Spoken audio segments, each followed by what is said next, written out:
عظیم صدق اللہ العظیم. معزز سامعین، شاعر مشرق علامہ اقبال رحمۃ اللہ علیہ فرماتے ہیں، جلال بادشاہی ہو کہ جمہوری تماشا ہو، جو لہر اور جو ماحول بنایا گیا ہے، جس طرح لوگ سہمے ہوئے ہیں، ڈرے ہوئے ہیں، جن حالات سے لوگ سامنا کر رہے ہیں، پتہ نہیں چل رہا ہے کہ کیا ہونے والا ہے. لوگ یہ سمجھ رہے ہیں کرام کے ساتھ غزوہ بدر میں کفار کے 70 بڑے بڑے سردار مارے گئے، بڑے عجیب حالات کا سامنا تھا. پھر اس کے بعد غزوہ احد کا جب موقع آیا تو عجیب نظام تھا.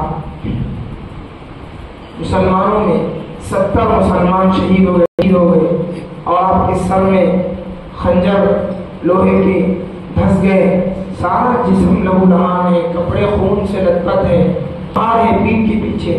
آپ علیہ السلام نے کہا تھا جنگی مہارت ہوتی تھی، جنگوں میں لڑنا کوئی بچوں کا کھیل نہیں تھا. میدان کیسا ہے، کس کو کہاں کھڑنا ہے، کیسے لڑنا ہے، کس طرح لڑا جائے، دشمن کی طرف سے آنے کی چانسز ہیں، یہ پوری باتیں کوئی فوج کا کمانڈر جانتا ہے. اس کو جاننا ضروری ہوئی ہے. نبی کریم صلی اللہ علیہ وسلم نے جنگ لڑنے سے پہلے صحابہ کرام کو کھڑا کر دیا تھا کہ پہاڑ سے کبھی نہیں اترنا. مسلمانوں کو کامیابی مل جائے تب بھی نہیں اترنا، ہرگز نہیں اترنا، تم کو وہاں کھڑا کرنا. اب جب ہوا وہی جس کا ڈر تھا، صحابہ کرام نے سوچا کہ اب مسلمانوں کو کامیابی مل چکی ہے. غزوہ احد کے بارے میں جو یہ مشہور ہے کہ مسلمانوں کو شکست ہوئی، یہ پہلی مرتبہ شکست نہیں ہوئی. مسلمان کامیاب ہو چکے تھے، کفار لشکر چھوڑ کے، میدان چھوڑ کے بھاگ رہے تھے.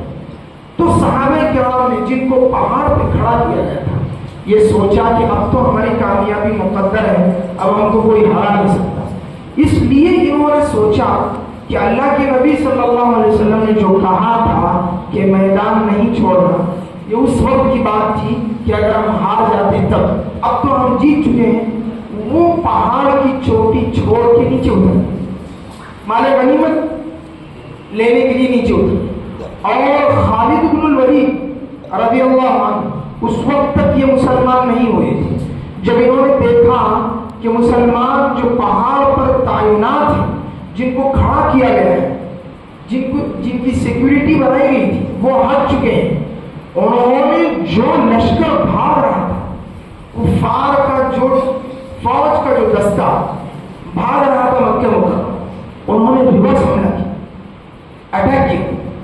یہ اوپر کا پورا میدان خالی ہے، چلو اب مسلمان مال غنیمت اور مال چننے کی فکر میں لگے ہیں، غافل ہیں. ان لشکر کو لے کر بہت پہاڑی سے اوپر سے حملہ کیا، اور جو حملہ کیا بالکل کامیابی قدم چوم رہی تھی، کامیاب تھے مسلمان.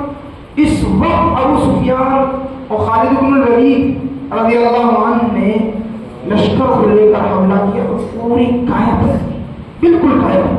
مسلمان ان کے وہم و گمان میں بھی نہیں تھا کہ اب ہم جیتیں، جیت چکے تھے، اب ہم ہارے. پورا لشکر آیا اور حملہ ہوا. 70 صحابہ مارے گئے. نبی کریم صلی اللہ علیہ وسلم کی دان مبارک شہید ہو گئے، کپڑے خون سے لت پت ہو گئے. عجیب منظر ایک دم. اس جنگ میں یہ اعلان بھی ہو گیا، لوگوں میں یہ بات بھی پھیل گئی کہ محمد قد قتل، نبی کریم صلی اللہ علیہ وسلم کا انتقال ہو چکا، شہید ہو گئے. صحابہ کرام بکھر گئے، مجمع بکھر گیا، لشکر بکھر گیا، سب ٹوٹ گئے.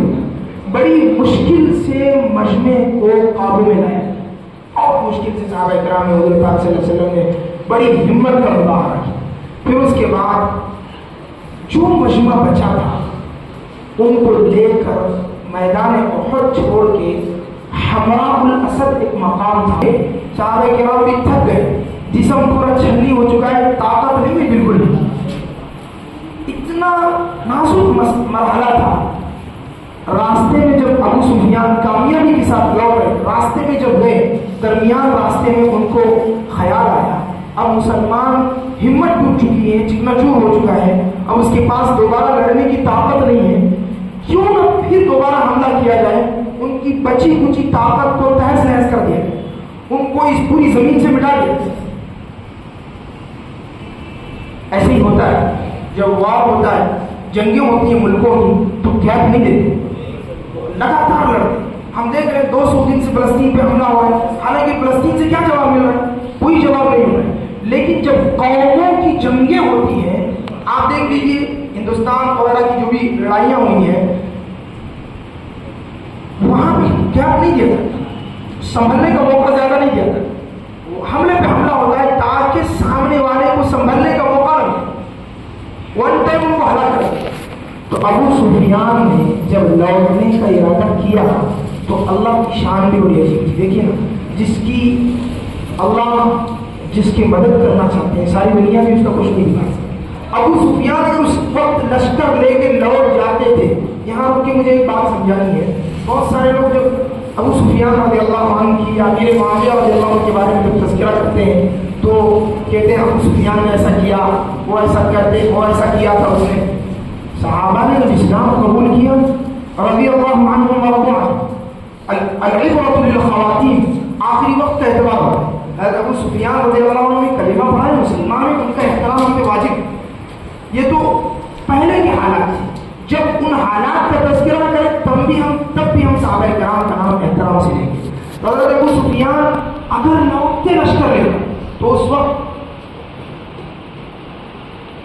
حالات کے حساب سے ہم کہہ سکتے ہیں کہ سارے مسلمانوں کو وہ صفایا کرتے، لیکن اللہ نے رعب ڈالا تو انہوں نے ہمت نہیں ہاری ابو سفیان نے ایک بندے کو تیار کیا۔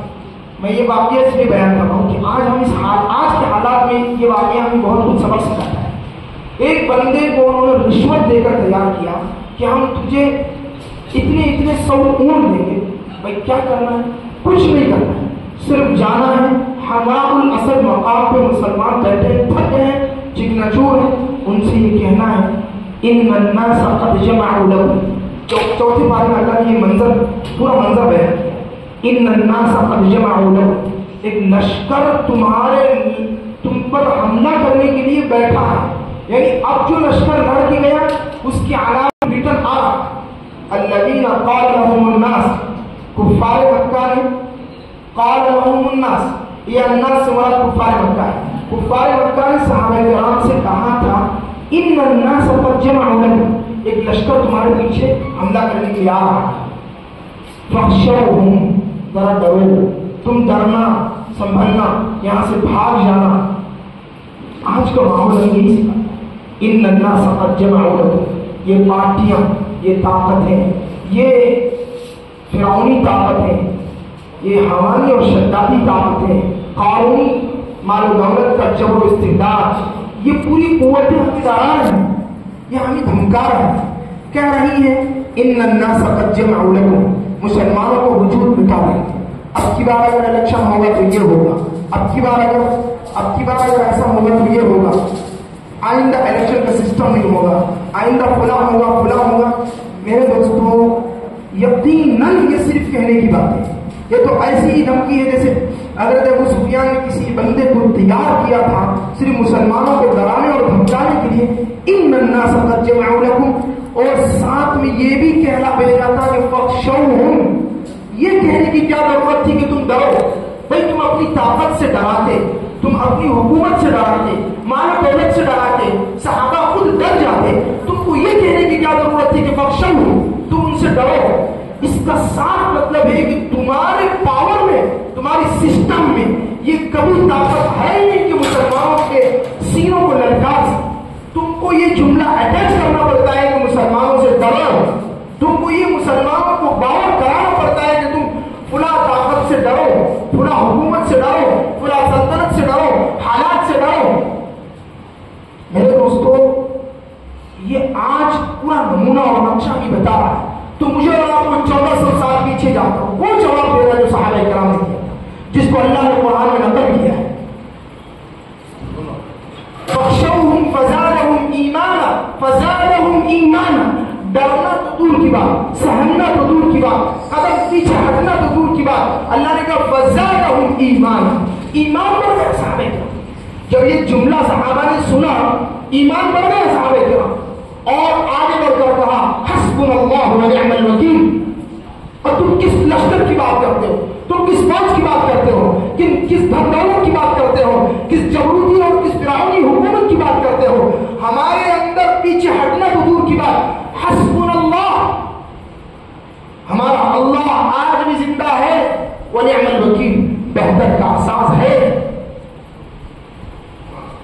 ہم کبھی لاوارث نہیں ہیں۔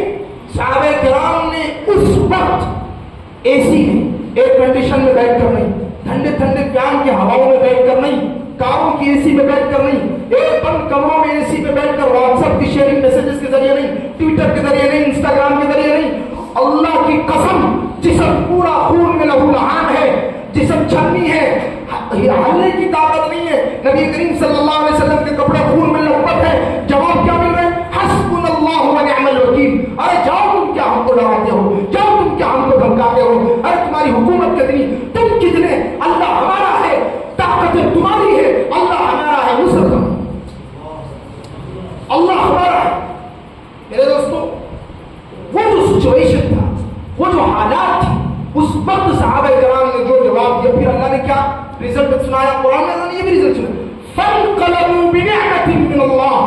پھر صحابہ کرام اللہ کی کامیابی کو لے کر وفضل لم يمسسهم سوء، اللہ نے کہا وفضل، مفسرین نے لکھا ہے صحابہ کرام نے حمراء الاسد مقام پہ زبردست تجارت کی، اپنے لائے ہوئے سامان، کفار سے لوٹے ہوئے سامان سے زبردست بزنس کیا، وفضل، بڑی تجارت کو لے کر، دنیاوی کامیابی بھی، اخروی کامیابی بھی، سلطنت بھی، سربلند بھی، فتح بھی، کامیابی بھی، لم يمسسهم سوء، ان کو کسی نے دھکا نہیں لگایا۔ صرف صحابہ کرام نے ہمت سے جواب دیا ہے۔ میرے دوستو سینہ تن جائے گا تو تیر لگتے لگتے لگتے اپنے آپ ٹوٹ جائے گا، سینہ جھکے گا تو پھر نصرت نہیں آئے۔ اللہ نے کہا لم يمسسهم سوء واتبعوا رضوان اللہ واللہ ذو فضل عظیم، اللہ آج بھی دینے کے لیے تیار ہے۔ یہ حکومتیں، یہ طاقتیں صرف ہمیں ڈرا نہیں سکتی ہے، میرے الفاظ پہ غور کیجیے، حکومتیں ہمیں ڈرا نہیں سکتی ہے، ڈرانے کا ناٹک کر سکتی ہے، ہمیں ڈرا نہیں سکتی ہے۔ جو ہو ابراہیم جیسا ایمان پیدا، انتم الاعلون ان کنتم مؤمنین۔ میرے دوستو تھوڑا سا غبار پڑا ہے، تھوڑی سی دھول پڑی ہے میرے و آپ کے ایمان پہ، تھوڑا سا اگر ہم پیچھے چلے جائیں، ان حکومتوں میں اتنی قوت ہی نہیں ہے کہ یہ ہم کو ڈرا سکے۔ ان کو یہ جملہ بتانا پڑے گا، ہم کو یاد کرنا پڑے گا کہ تم ڈرو، ورنہ ان کے اندر اتنی طاقت نہیں ہے۔ کیا مشان ہے کہ لاشیں پڑ رہی، 28-25 ہزار لوگ مر چکے، اور کیا مجال ہے کہ کسی یہودی نے کہ وہ ایک فلسطینی کو 1 انچ پیچھے ہٹا سکتا۔ آج فلسطین کا، اسرائیل کا، تل ابیب کا نیوز پیپر یہ کہنے پر مجبور ہے کہ 200 دن کی جنگ میں ہم نے سوائے ناکامی کو کچھ نہیں دیکھا۔ میرے دوستو یہ ہم کچھ نہیں کر سکتے، لیکن کچھ نہیں کر سکتے ہیں اس کا یقین بھی تو ہمارے اندر ہونا ہے، تبھی ہم کو لگے گا کہ یہ ہم کچھ نہیں کر سکتے۔ یہ ہندوستان تھوڑا پیچھے ہم جائیں گے 75 سال پہلے جو آزادی کی، 100 سال میں، وہ جو اس وقت کا منظر تھا، وہ منظر بھی وہی تھا جو غزوہ احد کے اس موقع پر تھا۔ غزوہ اذ ولو اعجبتکم، اللہ نے فرمایا کثرتکم، چوتھے پارے میں اللہ نے کہا ہے تم 10ویں پارے پاور پہ تمہیں گھمنڈ ہو گیا تھا، اپنی کثرت پہ، اپنی کوانٹٹی پہ، تم کوالٹی کو بھول گئے۔ اللہ نے کہا اذ اعجبتکم کثرتکم فلم تغن عنکم، کام نہیں آیا ہونا ہے۔ اس وقت قبیلہ حوازن سے مسلمانوں کا سامنا تھا۔ قبیلہ حوازن پورے ورلڈ میں مشہور تھی تیر اندازی میں، جو تیر اندازی کرتی تھی قبیلہ حوازن، سامنے کوئی رستم کی طاقت بھی ہو پیر لڑکھڑا جاتی تھی۔ اور اللہ کے نبی صلی اللہ علیہ وسلم کے بارے میں اس وقت صحابہ کرام لکھتے ہیں ہم نے آج تک نبی کریم صلی اللہ علیہ وسلم کا وہ جلال، وہ شان، وہ استقامت، وہ ثبات، وہ ثابت قدمی، وہ ہمت نہیں دیکھی جو میدان حنین میں دیکھا ہے۔ اللہ کے نبی صلی اللہ علیہ وسلم تمام میدان میں کہہ رہے تھے، صحابہ کرام بھاگ رہے تھے، الیہ عباد اللہ، الیہ عباد اللہ، میں زندہ ہوں، میری طرف آؤ، میری طرف آؤ۔ پھر نبی کریم صلی اللہ علیہ وسلم کے زمانے صحابہ کرام جو جمے تو حنین میدان چھوڑ کے بھاگنے پر مجبور۔ ہر وقت حالات آتے ہیں، کچھ بڑے سنبھالنے کے لیے بھی آتے ہیں، پھر امت سنبھلتی ہے، حالات سنبھلتے ہیں، پھر کہاں پلٹتا ہے۔ اگر امت ان سنبھالنے والے بڑوں کو ہی بددین سمجھنے لگے، اگر ملت ان سنبھالنے والے بڑوں کو ہی خیانتدار سمجھنے لگے تو پھر اس امت کو سنبھالنے والا کوئی نہیں۔ جنگ آزادی کے موقع پر ہم کہتے ہیں بڑے آسانی سے ہمارے اکابرین ہیں سیاست کی چابیاں غیروں کے ہاتھ میں یوں رکھ، میں کہتا ہوں جسے سیاست سے کوئی لینا دینا نہیں، سیاسی شعور سے کوئی اس کی ہم آہنگی نہیں ہے، جس کو سیاست کا علم بھی نہیں معلوم ہے وہی یہ کہہ سکتا ہے کہ ہمارے اللہ والوں نے، ہمارے بزرگوں نے، ہمارے اسلاف نے سیاسی پولیٹکس میں بالکل حصہ نہیں لیا اور سیاست کی چابیاں گاندھی نہرو وغیرہ کے ہاتھ میں رکھ دیے اور خود جا کر خانقاہوں میں بیٹھ گئے، دماغ خراب ہو گئے۔ 100 سال سے ہمارے اسلاف لڑتے آئے ہیں، سیاست اور دین کو ہم نے الگ الگ سمجھ لیا۔ میرے دوستوں، 100 سال کی جمعیت علماء کی تنظیم شیخ الہند محمود حسن دیوبندی رحمۃ اللہ علیہ جو مالٹا کی کالا پانی کی جیل کی کالا پانی کی جو سزائیں تھا، کیوں؟ کیا چیز تھی؟ کیا وہ خانقاہی؟ کیا وہ درس حدیث کی تھی؟ کیا وہ تفسیر کی تھی؟ کیا ان کو نہیں پتا تھا کسی مسجد میں بیٹھ کر اللہ اللہ کرے تفسیر بیان کرے؟ کیا وہ نہیں جانتے تھے کسی مسجد میں بیٹھ کر جمعہ کا خطاب سنبھالے؟ کیا ضرورت تھی کالے پانی تک جا کر؟ انگریز کے خلاف فتویٰ دیا تھا آج سے 70-80 سال پہلے، کون کہتا ہے کہ ہمارے اسلام نے سیاست میں حصہ نہیں لیا ہے؟ مفتی کفایت اللہ صاحب رحمۃ اللہ علیہ اپنے زمانے کے ماہر عالم تھے، ان سے بڑا مفتی کسی نے کوئی نہیں گزرا ہے۔ آج بھی علماء کہتے ہیں کسی بھی مفتی کے اردو میں کمال اگر پیدا ہونا ہے تو کفایت المفتی کا مطالعہ ہے۔ اتنا ماہر عالم جمعیت العلماء کے صدر رہ چکے ہیں، مولانا ابوالکلام آزاد، جنہوں نے وقت آنے پر تبلیغ جماعت کی سازش کو بچایا تھا، تبلیغی جماعت کو دنیا سے مٹانے کی کوشش چل رہی تھی پارلیمنٹ میں، مولانا ابوالکلام آزاد نے کہا تم کس جماعت کی بات کرتے ہو؟ اس جماعت کی جو جماعت زبان کھولتی ہے تو زمین کے نیچے کی بات کرتی ہے یا پھر آسمان کے اوپر کی بات کرتی ہے، ان کو زمین کے اندر سے کوئی لینا دینا نہیں، تم اس جماعت کی بات کرتے ہو۔ ابوالکلام آزاد نے جب یہ جملہ سنا تو انہوں نے اس جماعت کی طرف سے نظریں ہٹا لی کہ ہاں اس جماعت سے ہمیں کوئی خطرہ نہیں۔ میرے دوستوں، ہر دور میں علماء نے، دینداروں نے اس کا ساتھ دیا ہے، سیاست سے ان کا گٹھ بندھن کچوڑ ہے۔ ہمارا یہ سمجھنا کہ سیاست سے اسلام کا کوئی تعلق نہیں ہے بالکل ایسے ہی ہے کہ ہم بالکل نابلد ہیں۔ ہمیں کوئی سیاست کے خطرناک حالات میں، انتہائی سنگین حالات میں ہمارے اکابرین نے جو قدم اٹھائے ہیں، آپ ذرا توجہ سے سنیں۔ ہماری اسلاف نے سنگین حالات میں جو قدم اٹھائے وہی قدم آج تک جمے ہیں، ان حالات کے علاوہ جو قدم اٹھے ہیں وہ مٹ چکے۔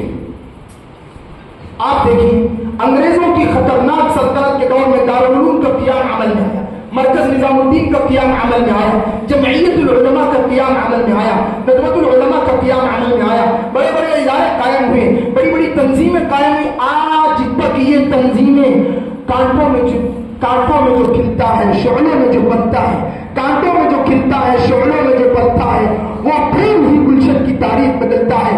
ان سنگین اور خطرناک حالات میں ہمارے اسلاف نے، علماء نے جو کارنامے انجام دیے وہ قیامت تک امت کو اسلام اور ایمان کی پانی پہنچا کے رائے نہیں گئی۔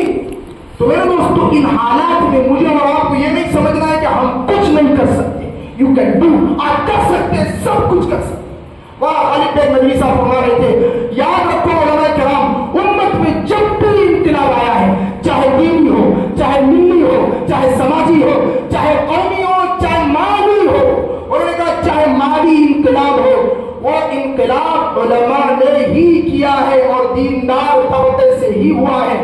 آپ کے علاوہ کسی کے اندر اتنی مجال نہیں ہے کہ آپ انقلاب۔ میرے دوستوں، حکومتیں کئی طرح کی ہوتی ہیں، ہم کو انقلابی حکومت قائم کرنا ہے، انقلاب کایا پلٹ حکومت ہم کو قائم کرنا ہے، سینے کا کایا پہلے ہمیں تیار کرنا پڑتا ہے۔ ہمارے اسلاف نے اتنے خطرناک ماحول میں بھی ہمیں اتنے مراکز دیے ہیں۔ آج آج ہم پوری زندگی لگا کر بھی ان مراکز کی اگر حفاظت کر لیں یہ کافی ہے.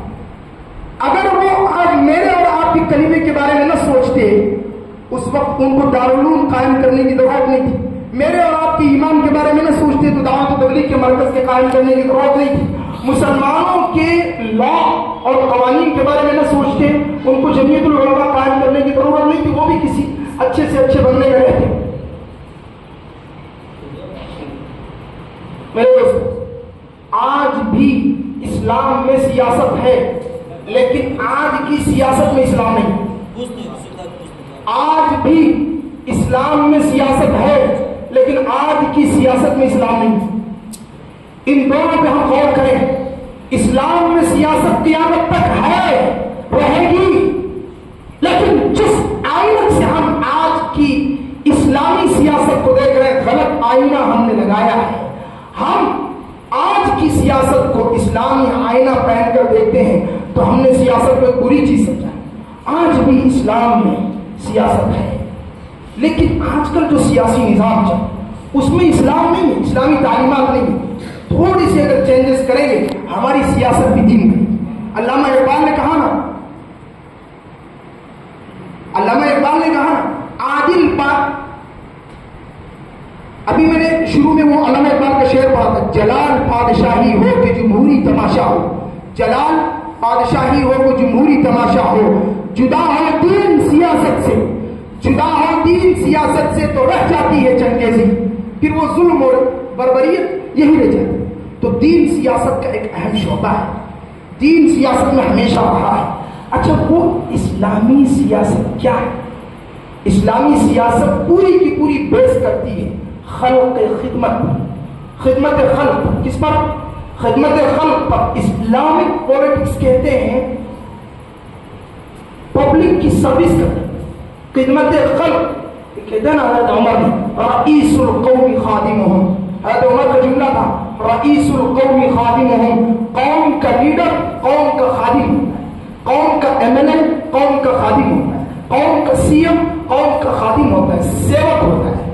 حضرت عمر کے بارے میں ہم نے سنا ہے رات بھر گشت لگاتے تھے, دودھ میں پانی ملانے والوں کو پہچانتے تھے, پرسان حال کمزوروں کے حال پر رحم کرتے تھے. میرے دوستو اسلامی سیاست یہی سکھاتی ہے.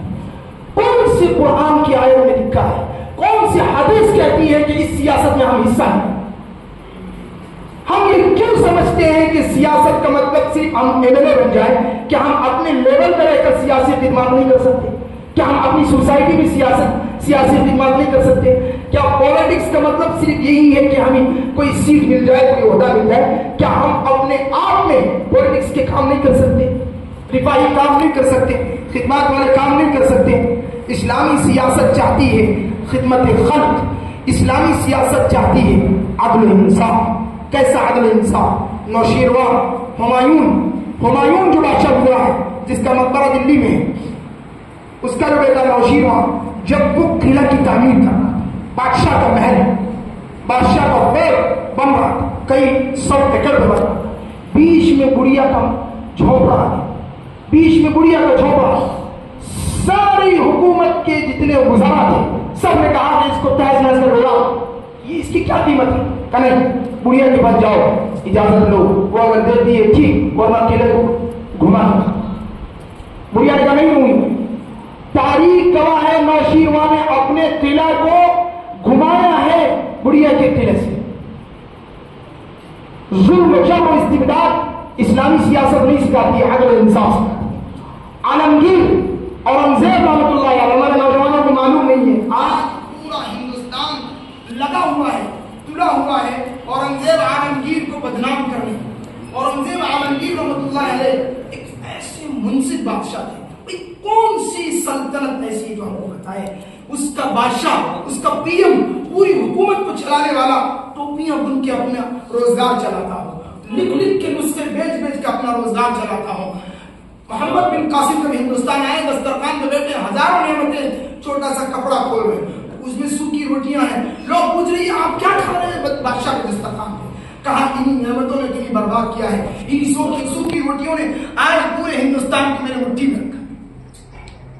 اسلامی سلطنت میں عدل و انصاف ہے, اسلامی سلطنت عدل و انصاف چاہتی ہے. تو ہماری مسلم تنظیمیں، ہماری مسلم طاقتیں جتنی بھی کوشش کریں میرے دوستو، ہم کسی بھی ایک مخصوص جماعت کے آئینے کو ہٹائیں، ملت میں عدل و انصاف کے نظام کو باقی رکھنے کے لیے سپورٹ کریں، ملت میں امن و امان قائم کرنے کے لیے ہم سپورٹ کریں. اس حوصلے کو، اس جذبے کو ہمیں باقی رکھنے کی ضرورت ہے. میرے دوستو، میں نے جو دوسرا جملہ کہا اس پہ ہم نے آج کی اس گندی سیاست کے بارے میں یہ سمجھ لیا ہے کہ یہ اسلام سے دور ہے. میرے دوستو، اگر آج کی سیاست سے یہ گندگی نکل جائے تو پھر ماشاءاللہ ہر آدمی کا سیاست میں حصہ ہے. اتممت علیکم نعمتی ورضیت لکم الاسلام دینا. اللہ نے 1400 سال پہلے اعلان کیا کہ میں نے اسلام کو مکمل کر دیا اور سیاست اسلام کا حصہ ہے. اس کا مطلب اسلام سیاست کے بغیر مکمل بھی نہیں. اللہ نے کہا اسلام کو میں نے مکمل کر دیا اور سیاست اسلام کا حصہ ہے، پولیٹکس اس کے بغیر اسلام مکمل بھی تو نہیں. وہ کون سی سیاست ہے جو ہم نے ابھی آپ کے سامنے رکھی ہے؟ نبی کریم صلی اللہ علیہ وسلم نے کی، فاروق اعظم نے کی، صدیق اکبر نے کی. گاندھی یہ بیان کرنے پر مجبور ہے، میں رام اور کرشن کی مثالیں نہیں دیتا اس لیے کہ وہ تاریخی لوگ نہیں تھے، میں مجبور ہوں پولیٹکس میں گورنمنٹ چلانے کے لیے عمر فاروق صدیق اکبر کی مثال دی. میں مجبور ہوں. گاندھی لکھتا ہے بھائی اپنوں تو چھوڑو، الحق ما شہید به الاعداء، حق بات تو وہ ہے دشمن گواہی. گاندھی جسے ہم سیکولر سمجھتے ہیں وہ خود لکھنے پر مجبور ہے. تو میرے دوستو، وہ سیاست ہمارے اسلام نے پیش کیا تصور. آج کی سیاست میں کیا ہے؟ آج کی جو سیاست ہے ذاتی مفادات، اپنا فائدہ، قوم و ملت کا نہیں، اپنے فائدے کی بنیاد پر ہم آگے بڑھتے جا رہے ہیں.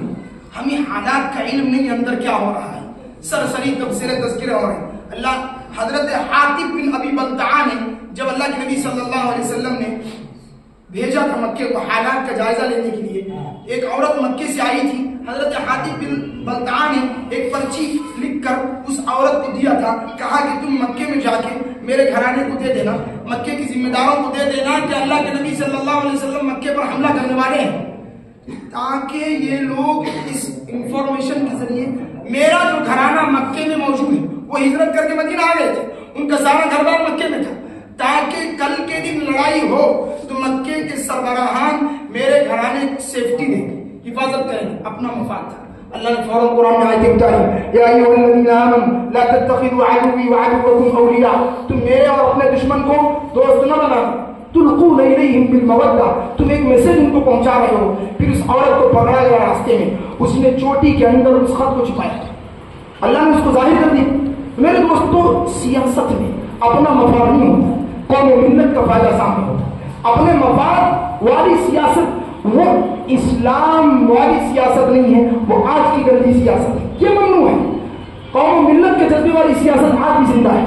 آج کل کی سیاست میں ہمیں جو ہے یا تو خوف ہے کسی کا، یا تو پھر یہ ہے کہ پارٹی کی ہم یا لوگوں سے ڈرے ہوئے ہیں کہ یہ آئے گا تو کیا کر دے گا.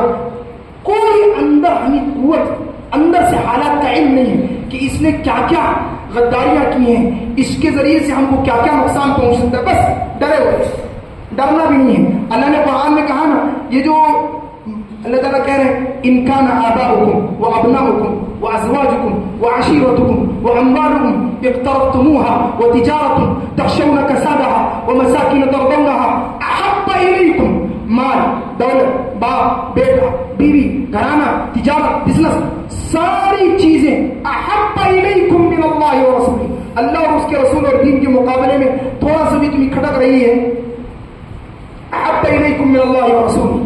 ہاں تو اللہ تعالیٰ نے کہا تربصوا، اللہ نے کہا نہیں، اللہ کی گرفت میں تمہیں انتظار کرنا پڑے گا. میرے دوستو، آج کل کی سیاست میں جو چیز آ چکی ہے وہ سب سے بڑی چیز ہے سطحی خبروں پر ہمارا اعتماد، ہوائی خبروں پر ہمارا اعتماد. حیران ہیں ہم جس اسلام نے میسیجز کو پرکھنے کا، جانچنے کا ہمیں اتنی تعلیم دی ہے.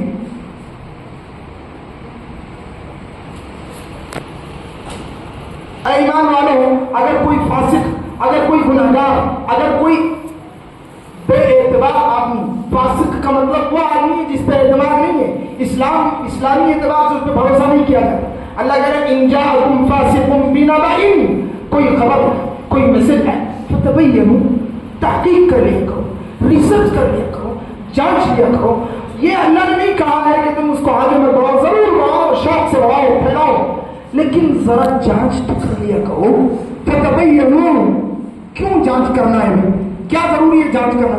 اللہ کہہ رہے قرآن کی آیت پڑھو، ان تصیبوا قوما بجہالۃ، کہیں تم جہالت اور نادانی کی وجہ سے کسی عزت دار انسان کی عزت سے کھلواڑ نہ کر بیٹھو، کسی آدمی کی عزت سے تم کھلواڑ نہ کر بیٹھو. اس وقت پوری دنیا میں جو میسیجز چل رہے ہیں، ہم نہیں کہتے کہ مت شیئر، ضرور شیئر کریں، شوق سے شیئر کریں، لیکن ذرا اس کی تہ تک پہنچے، اصل تک پہنچے. پتہ چلتا ہے ہزاروں گروپوں میں میسج چل رہا ہے، پتہ چلتا ہے اس کا فلاں سے کوئی تعلق نہیں ہے. اب بتائیں جتنے لوگوں نے اپنے دماغ میں کسی بندے کے بارے میں جو غلط بات بٹھا لی ہے، اس کا بدلہ تو ہمیں قیامت میں چکانا پڑے، بالکل چکانا پڑے. اسے کہتے ہیں دوسروں کی دنیا کے لیے اپنی آخرت برباد کر. دیکھیے یہ بھی میں نہیں کہہ رہا ہوں، اللہ کے نبی فرماتے ہیں شر الناس من اضر آخرتہ بدنیا غیرہ، بدترین انسان وہ ہے جو اپنی آخرت کو دوسروں کی دنیا کے لیے برباد، صرف اس لیے کہ فلاں خوش ہوگا، سب سے پہلے میرا میسج جائے. یہ کوئی تبدیل ہے؟ سب سے پہلے کوئی نیک بات کان میں پڑ جائے. اللہ نے قرآن میں کہا فتبینوا، تم تحقیق کر لیا کرو، ان تصیبوا قوما بجہالۃ فتصبحوا علی ما فعلتم نادمین، پھر تم شرمندہ ہو جاؤ گے اور اس شرمندگی کا کوئی فائدہ نہیں ہے. اب تو چڑیا ہاتھ سے نکل چکی. میرے دوستوں آج کل کی سیاست میں یہ بھی ایک گندگی ہے، ہمیں اس کو بھی دور کرنا ہے. ایک دو باتیں بتا کے اپنی بات کو ختم کر دیتا ہوں. اور آج کل کی سیاست میں عجیب لفظ استعمال کر رہا ہوں، آپ ذرا غور کیجیے. آج کی سیاست میں تعصب ہے، تسلط نہیں ہے. آج کی سیاست میں، آج کے حالات میں تعصب ہے، تسلط نہیں ہے. یعنی آج کی سیاست میں ایک دوسرے سے تعصب دشمنی ہے. وہ فلاں کا ہے اس لیے میں اس کا دشمن ہوں. تسلط نہیں ہے، یعنی جماؤ اور ٹہراؤ کہ میں اس کو کیوں مان رہا ہوں، میرے پاس اس کے صحیح اور حق ہونے کی اتنے ایویڈنس ہے، اتنے پروف ہے، میں ان دلیلوں اور ان بنیادوں کی وجہ سے اس کو حق سمجھتا ہوں.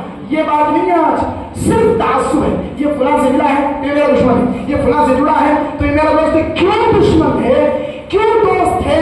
کوئی تحقیق نہیں ہے، کوئی پختگی نہیں، کوئی ایویڈنس نہیں، کوئی پروف نہیں. بس وہ میرا محبوب ہے، اس سے جو ملے گا وہ میرا محبوب ہے، وہ میرا دشمن ہے، اس سے جو ملے گا میں اس کا دشمن. میرے دوستو تعصب دشمنی کی بنیاد پر سیاست نہیں چلتی. تسلط، اپنی پارٹی پر جمنا، اپنے آدمی جو نظام ہمیں سمجھ میں آ رہا ہے، جو ماحول حق سمجھ میں آ رہا ہے، علماء نے جس کی ہمیں رہبری کی ہے، اس پر جمنا الگ ہے، دوسروں سے نفرت کرنا الگ. اس کو ذرا سمجھیے. حضرت تھانوی علیہ الرحمہ مسلم لیگ کمپنی کا سپورٹ، پارٹی کا سپورٹ کرتے تھے، مسلم لیگ پارٹی کا سپورٹ کرتے تھے جس کی وجہ سے پاکستان بنا. حضرت مدنی علیہ الرحمہ کانگریس کا سپورٹ کرتے تھے. میں ذرا پیچھے جا رہا ہوں، ایک 80 سال پہلے کی بات کر رہا ہوں. حضرت تھانوی جن کی بہشتی زیور سے ہزاروں مسلم لڑکیاں آج ایمان پر قائم ہیں. حضرت مدنی جن کی 100 سالہ تنظیم چل رہی ہے. اللہ اکبر. ہمارے اکابرین کے اندر دیکھیے تعصب نام کی چیز نہیں ہے، تسلط پورا. تعصب بالکل نہیں، پختگی اپنی پارٹی پر پوری.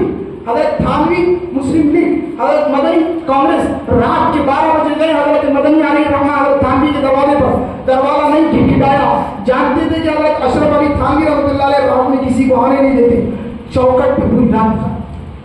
صبح جب حضرت تھانوی دروازہ کھولے، حضرت حسین احمد مدنی پڑے اور ان کے گھر لگا، حضرت آپ چوکٹ پہ. کہتا نہیں آپ کا قانون میں جانتا ہوں، آپ کے یہاں رات میں دروازہ نہیں کھلتا.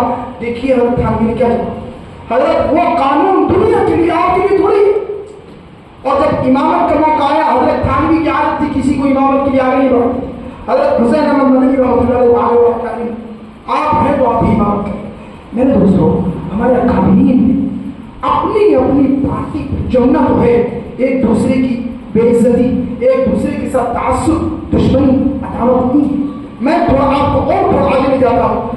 چلیے آپ سمجھیں گے یہ تو اپنے لوگ ہیں. میں تھوڑا صحابہ کے زمانے میں چلتا ہوں. آپ کو معلوم حضرت علی اور حضرت معاویہ کے درمیان میں دو بڑی بڑی جنگیں ہوئی. جنگ صفین, جنگ جمل. یہ دو بڑی بڑی جنگیں ہوئی. دونوں مسلمان, ادھر حضرت معاویہ مسلمان, ادھر حضرت علی مسلمان. جب پتا چلا روم کے بادشاہ ہرقل کو کہ دونوں میں لڑائی ہو رہی ہے, اچھا موقع ہے کسی ایک پارٹی کا سپورٹ کرو اور پورے مسلمانوں کے اوپر ایک لشکر لگاؤ, پوروں کو مٹا دو. اس نے حضرت معاویہ کو خط لکھا اور کہا نعم انا نعلم ما یجری بینک و بین فلان, ہم جانتے ہیں کہ جو کچھ آپ کے درمیان چل رہا ہے. وَإِنَّكَ أَحَقُّ وَأَوْلَى, اس نے کہا کہ اے معاویہ تم زیادہ حقدار ہو, تم ہی خلافت کے گورنمنٹ میں آنے کے حقدار, علی نہیں. اور اگر تم اجازت دو ابعث جیشا, اس نے کہا میں ایک لشکر بھیجوں گا, اولہ عندی وآخرہ عندک. دیکھیں اس کے الفاظ دیکھیں, میں ایک لشکر بھیجوں گا, اولہ عندک وآخرہ عندی, اس کا سر تمہارے پاس ہوگا, اس کا آخری حصہ میرے پاس روم میں, ایران میں ہوگا. اتنی بڑی فوج میں بھیج رہا ہوں, اس فوج کے ذریعے تم حضرت علی کے خلاف لڑو. اور تاریخ نے اسے نوٹ کیا. حضرت معاویہ نے ہرقل کو, روم کے بادشاہ کو مخاطب کیا, یا کلب الروم, اے روم کے کتے, تو کیا سمجھ رہے ہو ان کی الگ سوچ, بس یہ لڑائی ہے. ورنہ اخوان, ہم دونوں بھائی ہیں, اخوانی ہم دونوں بھائی ہیں. اور حضرت معاویہ نے کہا اتقی من نباح, تو اپنے کتے کی بھوک سے باز آ جا, ورنہ میں ایک لشکر بھیجوں گا جس کا پہلا سر تیرے پاس ہوگا, آخری سر میرے پاس ہوگا, اور اس لشکر کے کمانڈر علی ہوں گے جو تیری گردن اڑا کے سر میرے پاس آئے. میرے دوستوں, اپنے نظریے پہ جمنا الگ چیز ہے, ایک دوسرے کی تذلیل تحقیر, ایک دوسرے کی عزت اور احترام بھی الگ چیز. حضرت علی کا انتقال ہوا, حضرت معاویہ کو پتہ چلا, ایک تحاشا ہوا, پورا سینہ پھٹ گیا. حضرت معاویہ کی رضی اللہ عنہ کی بیوی نے کہا انت تبکی, آپ رو رہے, آپ تو حضرت علی کے دشمن ہیں, لڑائی لڑی. انہوں نے کہا پگلی تجھے کیا معلوم ہے, آج امت علم کے دروازے سے معلوم ہو. اللہ کے نبی نے حضرت علی کو باب العلم کا, علم کا مرکز کہا. آج امت علم کے دروازے سے معلوم ہو گئی, آج امت تصوف کے دروازے سے معلوم ہو گئی, آج امت بہت بڑے خیر سے معلوم. ہر کسی کے اندر اتنا بڑا سینہ, ہر کسی کا اتنا بڑا دل, جو اپنے مخالف پارٹی کے بارے میں اتنی بڑی گواہی. میرے دوستوں, اختلاف جس فیلڈ میں ہے وہی رہے. ہماری زندگی کی دوسری فیلڈ میں ہم ڈسٹربنس نہیں کریں. میرا سگا بھائی ہے, وہ الگ پارٹی, کوئی پتہ, لیکن کھانا کھائیں دسترخوان پہ, اپنے اپنے معاملات ایک ساتھ رکھیں. تو میں یہ کہنا چاہتا ہوں کہ آج کی سیاست میں تعصب ہے, تسلط نہیں ہے. ہم کو تسلط یعنی پختگی چاہیے اپنی سوچ پہ, لیکن تعصب نہیں چاہیے, ایک دوسرے سے دشمنی نہیں چاہیے. آخر بات میں بتا کے بات ختم کر دیتا ہوں. آج کی پالیٹکس میں حدود اختلاف کی رعایت میں ایک دوسرے سے جو اختلاف, جب انسان بولنے لگتے ہیں تو لمٹس نہیں ہوتی, لمٹس کراس کر جاتے ہیں. میرے دوستوں, حدود اختلاف کی رعایت بہت ضروری ہے. میرا فلاں سے اختلاف ہے, لیکن جب میں بات کروں گا تو طور کی بات کروں گا, جذبات سے نہیں بات کروں گا. میرے دوستوں, اچھے لوگ آج کل جذبات کے نالے میں بہ جاتے ہیں. بات کرو, خون چل کے بات کرو. یہ مت بھولے کہ ہم عالم ہیں, یہ نہ بھولے کہ ہم دیندار ہیں, یہ نہ بھولے کہ ہم مسلمان ہیں. ہمیں اسلام نے آداب سکھائے ہیں. آداب جب سیاست میں صرف جذبات رہ جاتے ہیں, آداب نہیں رہتے ہیں, یہ اسلامی سیاست نہیں. سیاست میں صرف جذبات رہ جاتے ہیں, آداب اور سلیقہ نہیں رہتا ہے, یہ اسلامی سیاست نہیں ہے, یہ گندی سیاست ہے, یہ گندی پالیٹکس ہے جس میں آج پوری دنیا بہتی جاتی ہے. میرے دوستو, اس وقت ہمیں اپنے زبان کو سلیقے کے ساتھ اپنی بات کو رکھنے کی ضرورت ہے. آپ کو معلوم ہے حضرت معاویہ رضی اللہ عنہ کا جب حضرت علی رضی اللہ عنہ کا جب انتقال ہوا تو حضرت علی رضی اللہ تعالیٰ عنہ کے پاس ایک شیعہ عالم رہتا, حضرت علی کی شان ہے. جب اس کو بلایا حضرت معاویہ کہ حضرت علی کی تعریف کرو، اس نے کہا نہیں آپ مجھے چھوڑ دیجئے، میں تعریف کروں گا. آپ ناراض ہوئے. حضرت علی حضرت معاویہ نے فرمایا اللہ کی قسم تو علی کی تعریف میرے سامنے کرے. پھر جب اس نے حضرت علی کی تعریف شروع کی تو حضرت معاویہ رونے خوب رونے. میرے دوستوں، میں جب کسی سے مخاطب ہوتا ہوں، کسی سے بات کرتا ہوں، اختلاف کریں، اختلاف الگ ہے، خلاف الگ. اس کو سمجھے، اختلاف الگ چیز ہے، میرا خیال الگ ہے، ان کا خیال الگ ہے. خلاف یہ جھگڑا ہے. اختلاف ہو سکتا ہے، خلاف نہیں ہو سکتا ہے، جھگڑا نہیں ہو سکتا ہے.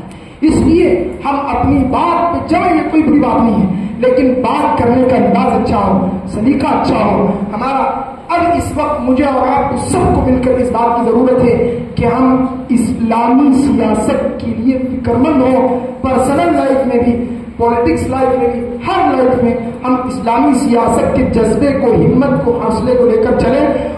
اس سیاست کو نہیں جس میں اسلام کا کوئی حصہ نہیں ہے. اللہ تعالیٰ مجھے اور آپ کو کہنے سننے سمجھنے کی توفیق نصیب فرمائے.